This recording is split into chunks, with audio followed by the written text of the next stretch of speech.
거룩한 표준. 하나님의 계명들은 그 내용이 포괄적이며 그 뜻이 심원하다. 몇 자 안 되는 간단한 표현으로 인간의 전체적인 의무를 밝혀주고 있다. 네 마음을 다하고 목숨을 다하고 뜻을 다하고 힘을 다하여 주 너의 하나님을 사랑하라. 네 이웃을 내 몸과 같이 사랑하라. 마가복음 12장 30절 31절. 이 말씀 가운데 하나님의 율법의 길이와 넓이와 깊이와 및 그 높이가 있음을 이해할 수 있다. 바울은 사랑은 율법의 완성인이라고 선언하였다. 로마서 13장 10절. 우리가 성경에서 찾아볼 수 있는 죄에 대한 유일한 정의는 죄는 불법이라는 말씀이다.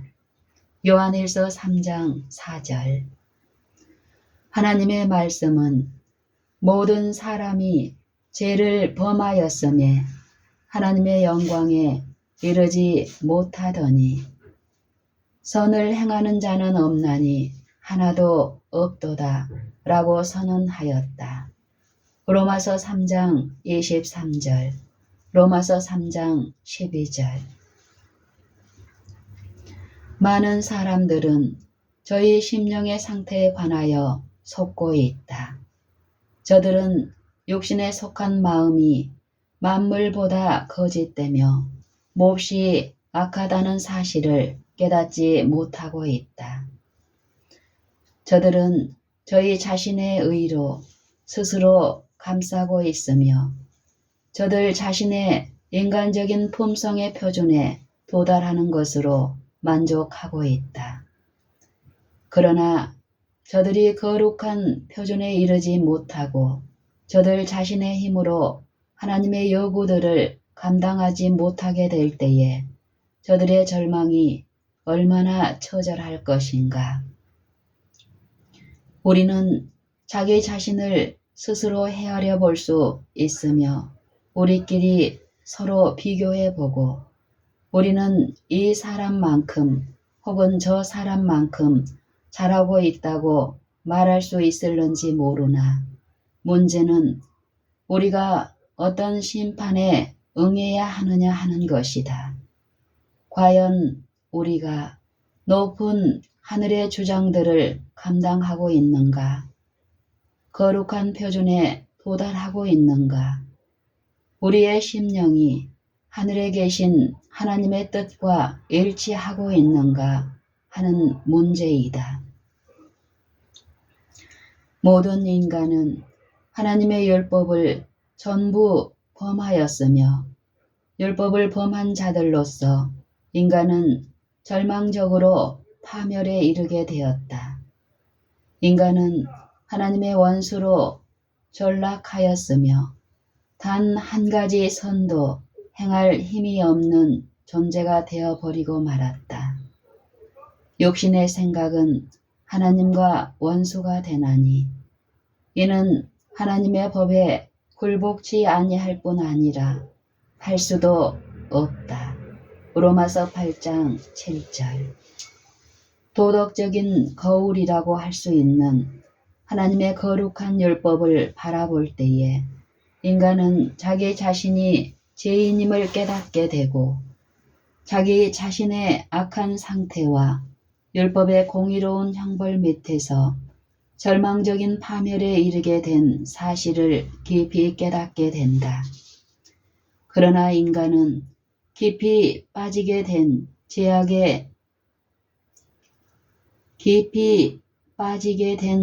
죄의 절망적인 비탄 가운데 버려지지 않았으며 죄인을 파멸에서 구원하시기 위하여 하나님과 동등하셨던 분께서 갈바리에서 당신의 생명을 바치셨다. 하나님이 세상을 이처럼 사랑하사 독생자를 주셨으니 이는 저를 믿는 자마다 멸망치 않고 영생을 얻게 하려 하심이니라. 요한복음 3장 16절. 우리의 대속제물. 우리의 대속제물. 예수님께서는 하늘의 대주제이셨으며 천사들의 사랑하는 사령관이셨고 당신의 기뻐하시는 바를 즐거이 행하시는 분이셨다. 주님께서는 하나님과 하나가 되신 분이셨으며 아버지의 품속에 계셨으나 인간이 죄와 불행 가운데서 멸망에 이르게 되었을 때에 하나님과 동등됨을 취할 것을 바라지 않으셨다. 주님께서는 당신의 보좌에서 내려오셨으며 당신의 면류관과 왕의 호를 버리셨고 당신의 신성을 인성으로 옷 입히셨다. 주님께서는 인간을 높여 당신과 더불어 보좌에 앉히시기 위하여 자신을 낮추셨으며 십자가에서 돌아가시기까지 하셨다. 우리는 주님 안에서 완전한 제물과 무한한 희생을 발견하게 되며 당신을 힘입어 하나님께 나오는 모든 영혼들과 가장 미천한 자들까지도 구원하실 수 있는 강하신 구세주를 발견하게 된다. 주님께서는 사랑으로서 하늘 아버지를 나타내며 인간을 하나님과 화목시키시고 인간을 창조하신 당신의 형상을 따라 새로운 피조물로 만드시기 위하여 이 세상에 오셨다. 예수님께서는 우리의 대속제물이시다. 우리는 우리 자신을 위하여 대속할 수 없다. 그러나 우리는 믿음으로 이미 이루어진 대속을 받아들일 수는 있다. 그리스도께서도 한번 죄를 위하여 죽으사 의인으로서 불의한 자를 대신하셨으니 이는 우리를 하나님 앞으로 인도하려 하심이라. 베드로전서 3장 18절. 너희가 알거니와 구속된 것은 없어질 것으로 한 것이 아니요 오직 흠없고 점없는 어린 양 같은 그리스도의 보배로운 피로 한 것이니라. 베드로전서 1장 18절 19절. 구원이 우리 모든 인간에게 이르게 된 것은 우리 구세주께서 무한하신 희생을 치르시고 형언할 수 없는 고난을 당하신 때문이었다. 주님께서는 이 세상에 계실 때에 존대를 받지 못하셨고 알려지지 않으셨다. 당신의 놀라우신 겸비와 굴욕적인 생애를 통하여 주님께서는 인간을 높여 하늘 궁전에서 맛볼 수 있는 영원한 명예와 불멸의 기쁨을 맛보게 하실 수 있으셨다. 주님께서는 30여 년 동안의 지상 생활 기간에 상상조차 할 수 없는 번민으로 그 심령이 매우 상하셨었다. 말구유로부터 갈바리에 이르기까지의 행로는 비애와 슬픔으로 그늘져 있었다. 주님께서는 슬픔의 인간이셨으며 인간의 비애를 잘 아셨던 분으로서 인간의 언어로 표현할 수 없는 마음의 아픔을 견디셨다. 주님께서는 진정한 의미에서 내게 임한 근심 같은 근심이 있는가? 라고 말씀하실 수 있으셨다. 예레미야가 1장 12절. 완전한 증오심으로 죄를 미워하심으로 주님께서는 온 세상의 죄들을 당신의 영혼으로 끌어들이셨다. 죄가 없으신 분으로서 죄의 형벌을 짊어지셨다. 결백하신 분으로서 죄인들의 대치물로 당신 자신을 바치셨다. 모든 죄에 대한 범죄의식이 그 놀라운 무게를 가지고 세상의 구세주의 거룩하신 영혼을 압박하였다. 아담의 모든 아들과 딸들이 가진 악한 생각, 악한 말, 악한 행동은 당신 자신께 징벌을 요구하였는데 이는 주님께서 인간의 대치물이 되신 까닭이다.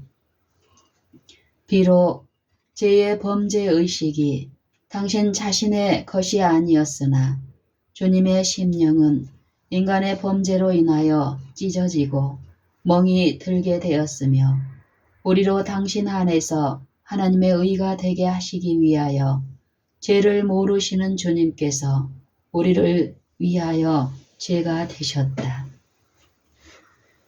우리의 거룩하신 대치물이 되신 주님께서 자원하여 공의의 칼 앞에 당신의 영혼을 벌거 벗기심으로 우리로 멸망하지 않고 영생을 얻을 수 있게 하셨다.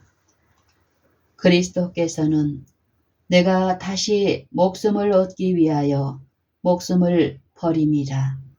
이를 내게서 빼앗는 자가 있는 것이 아니라 내가 스스로 버리노라. 나는 버릴 권세도 있고 다시 얻을 권세도 있다고 말씀하셨다. 요한복음 10장 17절 18절. 이 지상의 어떤 인간이나 하늘의 어떤 천사도 죄의 값을 치를 수 없었다. 반역한 인간을 구원하실 수 있는 분은 오직 예수님 뿐이셨다.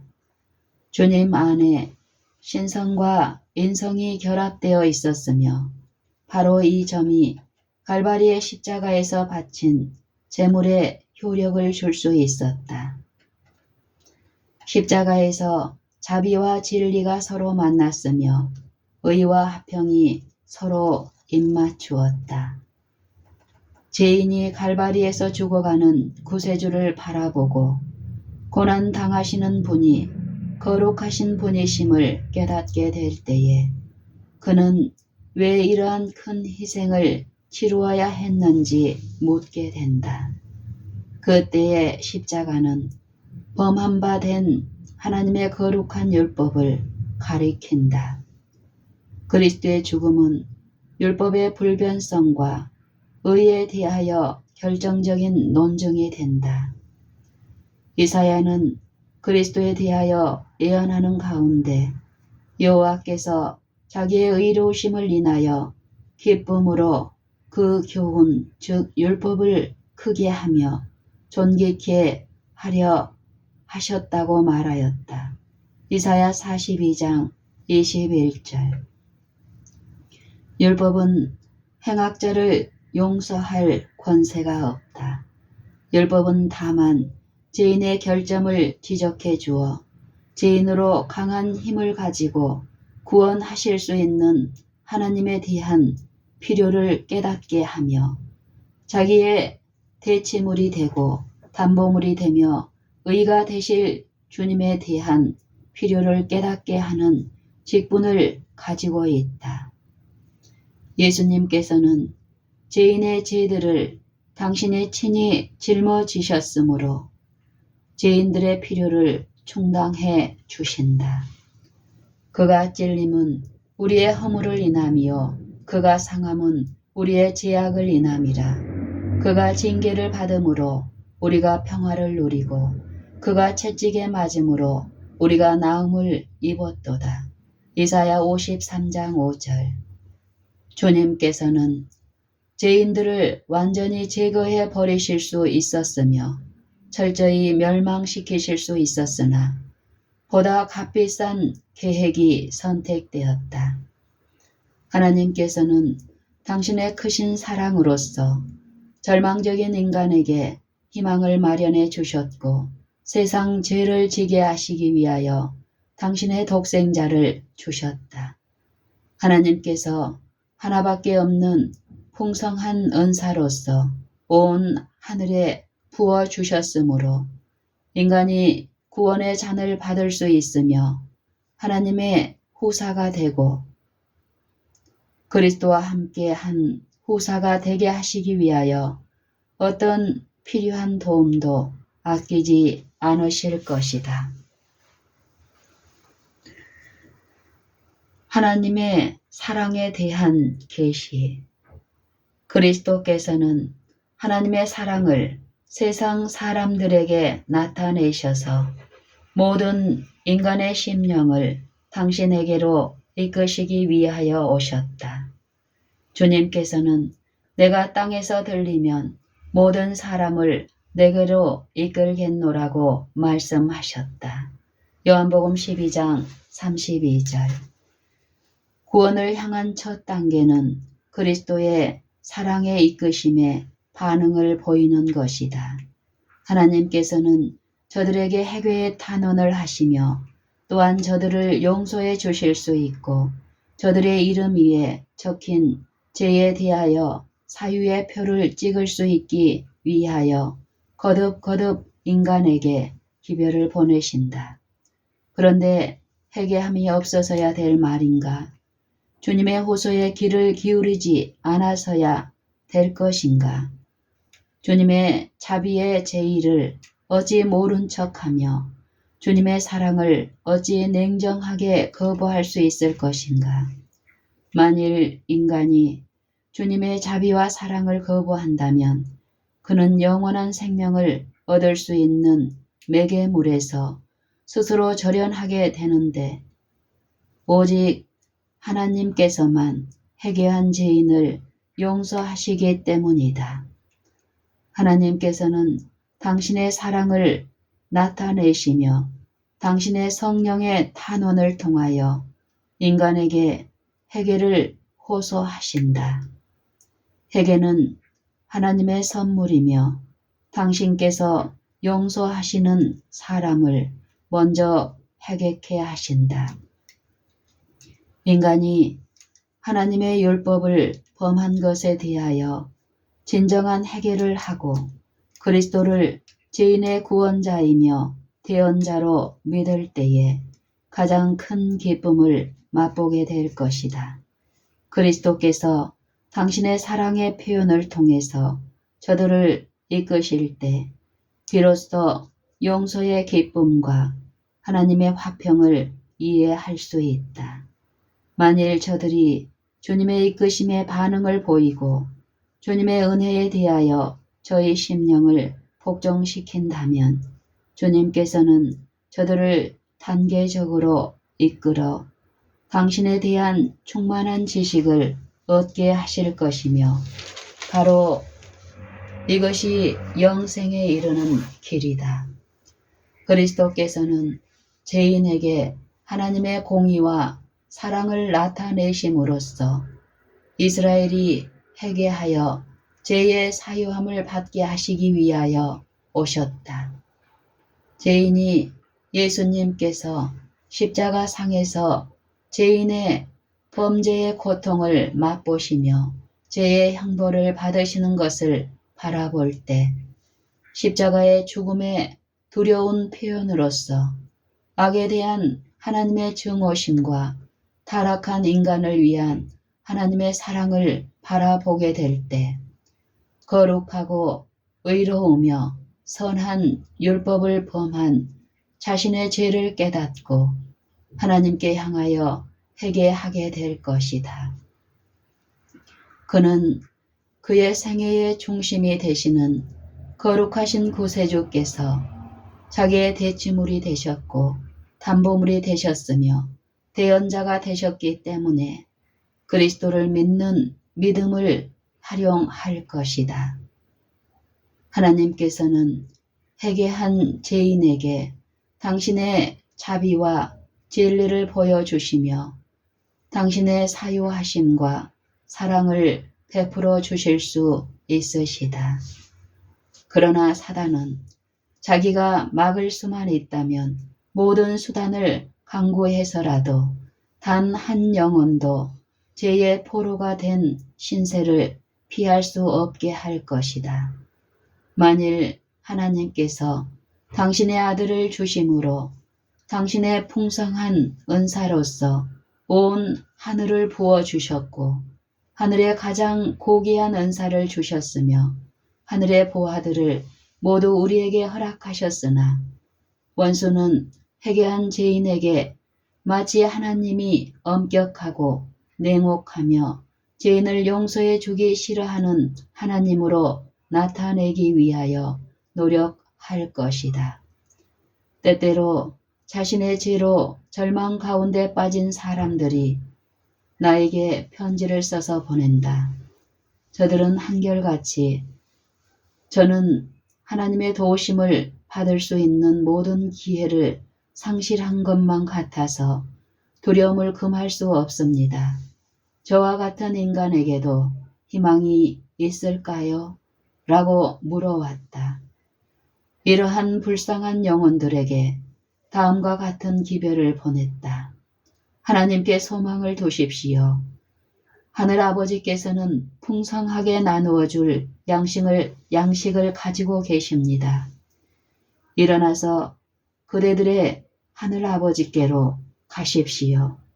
하늘아버지께서는 그대들이 아직 먼 거리에 있을 때에 그대들에게 달려가 맞이하실 것입니다. 하나님께서는 그대들에게 당신의 사랑과 동정심을 베푸실 것입니다. 원수가 홍수처럼 밀려와 죄에 대한 생각으로 그대들을 삼키려 할 때에 그에게 이렇게 말하라. 나는 나 자신이 죄인임을 잘 알고 있다. 만일 내가 그 사실을 몰랐다면 구세주께 나갈 수 없었을 것이다.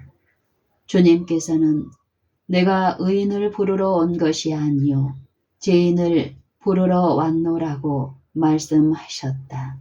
마가복음 2장 17절. 나는 죄인이기 때문에 그리스도께 나아갈 자격을 얻게 되었다. 나는 죄가 많으며 더러워진 인간이다. 그러나 주님께서는 굴욕과 죽음을 맛보셨으며 마땅히 내가 받아야 할 저주를 주님께서 없이 해 주셨다. 나는 주님께 나왔다. 나는 주님을 믿는다. 나는 주님의 분명한 약속을 주장한다. 저를 믿는 자마다 멸망치 않고 영생을 얻게 하려 하신다. 요한복음 3장 16절. 통회하는 영혼의 그러한 탄원의 기도가 거절을 당할 것인가? 아니다. 결코 그렇지 않다. 그리스도의 고난과 죽으심으로 인류에게 향한 주님의 무한하신 사랑이 확증되었다. 주님께서는 당신을 통하여 하나님께 나오는 모든 사람들, 비록 가장 비천한 인간까지라도 구원하시기를 기뻐하시며 또한 구원하실 수 있으시다. 그때에 그대들은 어린아이처럼 하나님께 나아갈 것이다. 주님의 발 아래 꿇어 엎드려 탄원자로서 그들 자신을 드러내 보일 것이다. 우리는 예수님을 내려오시게 하기 위하여 하늘로 올라갈 필요가 없으며 주님을 올라오시게 하기 위하여 땅 속으로 내려갈 필요가 없다. 주님께서는 언제나 우리 곁에 계시다. 그리스도께서는 볼지어다 내가 문 밖에 서서 두드리노니 누구든지 내 음성을 듣고 문을 열면 내가 그에게로 들어가 그로 더불어 먹고 그는 나로 더불어 먹으리라고 말씀하셨다. 계시록 3장 20절. 만일 우리가 허락만 한다면 주님께서는 얼마나 기꺼이 영혼의 성전을 당신의 소유로 삼으시려고 하실 것인가. 주님께서는 마음문 밖에 서서 기다리시며 문을 두드리는 분으로 당신 자신을 상징하셨다. 그런데 왜 주님께서는 들어오시지 않고 계신가? 그 까닭은 죄에 대한 사랑이 마음문을 닫아버렸기 때문이다. 그러므로 우리가 죄를 완전히 포기함으로 마음 먹자마자 우리의 범죄를 인정하는 순간에 인간의 영혼과 구세주 사이에 가로막혀 있던 장벽은 완전히 무너지고 말 것이다.